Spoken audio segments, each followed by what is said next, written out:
کچھ چیزیں ہیں جو بزرگوں کا عمل ہے وہ میں بتاؤں گا. اعلیٰ حضرت فاضل بریلوی رضی اللہ تعالیٰ عنہ نے لکھا ہے کہ نکاح کرنے کے بعد دولہا اپنی دلہن کو اپنے گھر لائے تو کچھ کام کر لینا چاہیے. نوجوان جن کا نکاح نہیں ہو چکا، نہیں ہوا ہے، وہ اس پر عمل کر سکتے ہیں. وہ یاد رہے اگر ان کو بات، میری طرف سے ایک مشورہ، اور جن کا ہو چکا ہے بس وہ دعا کرتے رہے. پہلے تو یہ ہے کہ حضرت آدم علیہ السلام کا جب نکاح ہوا تھا جنت میں ہوا ہے. یہ بھی دیکھیں، یہ نکاح اس وقت ہوا ہے جب ابھی نماز بھی فرض نہیں تھی. جنت میں کوئی عبادت نہیں، لیکن نکاح ہو گیا تھا. اور رشتہ جو بنا ہے، سب سے پہلا رشتہ ماں اور بیٹے کا رشتہ، یا باپ اور بیٹی کا رشتہ، یا بھائی بھائی کا، یا بھائی بہن کا رشتہ نہیں. سب سے پہلا رشتہ شوہر اور بیوی کا، اور یہ جنتی رشتہ ہے. اس سے ہی لوگ کڑ رہے ہیں، آج جل رہے ہیں. جو شادی کیے وہ عجب عجب قسم کے میسج کرتے ہیں، تھک گئے. تم شادی سے ہی نہیں کیے ہو.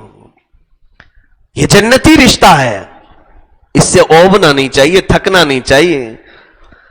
حضرت آدم علیہ السلام جب حضرت حوا پیدا ہو گئی، اب مجھے بتائیے ایک انسان ہے پورے جنت میں، آدم علیہ السلام، دوسرا کوئی نہیں. اور پیدا ہوئی ایک عورت، ان کے علاوہ کسی اور کے لیے ہو سکتی تھی؟ وہ بنائی گئی ہے حضرت آدم کے لیے. اس کے باوجود حضرت آدم علیہ السلام کو اللہ نے فرمایا تمہیں چھونا حلال نہیں. ابھی ایک ہی تھی، ان کے لیے تو تھی. یہاں پتہ نہیں تمہارے لیے ہے ہی نہیں، اس کو چھونے کی کوشش کر رہے ہو تم، پتہ بھی نہیں ہے. وہاں ایک ہی تھی آدم علیہ السلام کے لیے، اور ان کو بھی چھونے سے منع کیا. رب تعالیٰ نے فرمایا اے آدم اسے تم نہیں چھو سکتے. کہا اس کا مہر ادا کرو. یہ قانون جنتی ہے، مہر ادا کرو، اس کے بعد تمہارے لیے حلال ہوگی. مہر کیا دوں مولا؟ رب تعالیٰ نے فرمایا تمہاری اولاد میں آخر زمانے میں میرے ایک حبیب نبی پیدا ہوں گے جن کا نام محمد ہوگا، زمینوں پر آسمانوں پہ احمد ہوگا. اس نبی پر تم 20 بار درود بھیجو، یہ تمہارا مہر ہے. یہ علامہ عبدالحق محدث دہلوی رحمۃ اللہ علیہ نے اس کو لکھا ہے اپنی کتاب مدارج النبوہ میں. میرے عزیزوں، آدم علیہ السلام کے لیے بی بی حوا حلال ہوئی. اب میں جو چیز بتانا چاہ رہا ہوں، حضرت آدم علیہ السلام، حضرت بی بی حوا، ان کے لیے جو حلال ہوئی، وہی یہاں پر میں نوجوانوں سے بھی کہوں گا تم مہر جو بھی باندھتے ہو باندھ لو، 5,000 7,000 10,000 تمہاری حیثیت کے مطابق. لیکن ساتھ ہی تمہاری دلہن گھر پر آنے سے قبل ہی مصطفیٰ کریم صلی اللہ علیہ وسلم کی ذات پر تم بھی درود پاک بھیجو. 20 نہ صحیح 100 مرتبہ تم اپنی طاقت استعداد کے مطابق جتنا ہو سکے، تاکہ یہ شریعت کا جو قانونی مہر ہے وہ پیسوں سے تم نے ادا کر دیا، اور جو آدم علیہ السلام کا جنتی مہر ہے وہ بھی تم سے ادا ہو جائے. ایک تو یہ طریقہ، یہ میرا مشورہ ہے. اعلیٰ حضرت رضی اللہ تعالیٰ عنہ نے جو فرمایا وہ یہ ہے کہ دلہن کو گھر پر لائیں تو پہلے اس کے گھر پہ داخل ہونے سے پہلے ہی اس کے پیر دھل لو، اس کے پیر دھل لو، اور اس کے پیر کے دھلے ہوئے پانی کو گھر کے چاروں کونوں میں ڈال دو. چاروں کونوں میں ڈال دو، اللہ رب العزت خوب برکت نازل فرمائے گا، برکت آئے گی.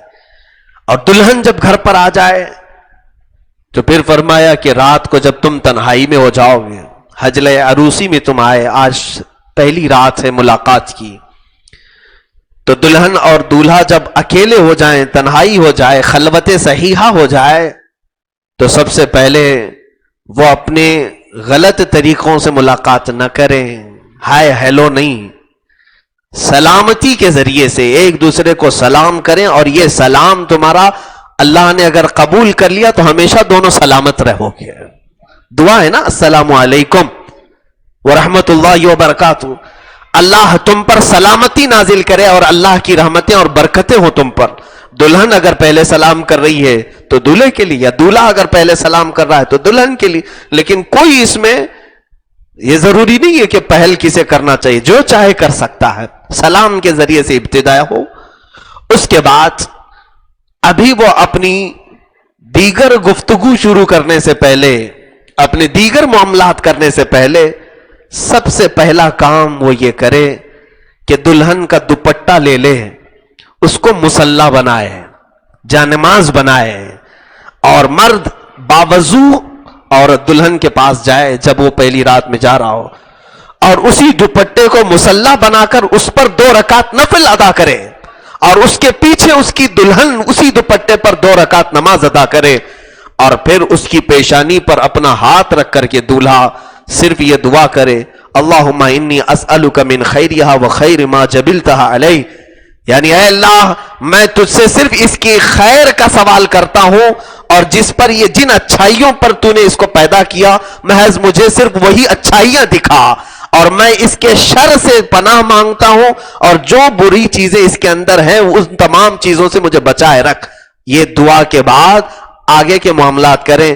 اعلیٰ حضرت رضی اللہ تعالیٰ عنہ نے لکھا ہے مولا تعالیٰ موت تک ان دونوں کو سلامت رکھے گا، ان کو نیک و صالح جوڑوں میں شمار کیا جائے گا، ان کو صالحین میں شمار کیا جائے گا. یہ زندگی گزارنے کے اور طور طریقے شروعات کی یہ تمام چیزیں ہیں.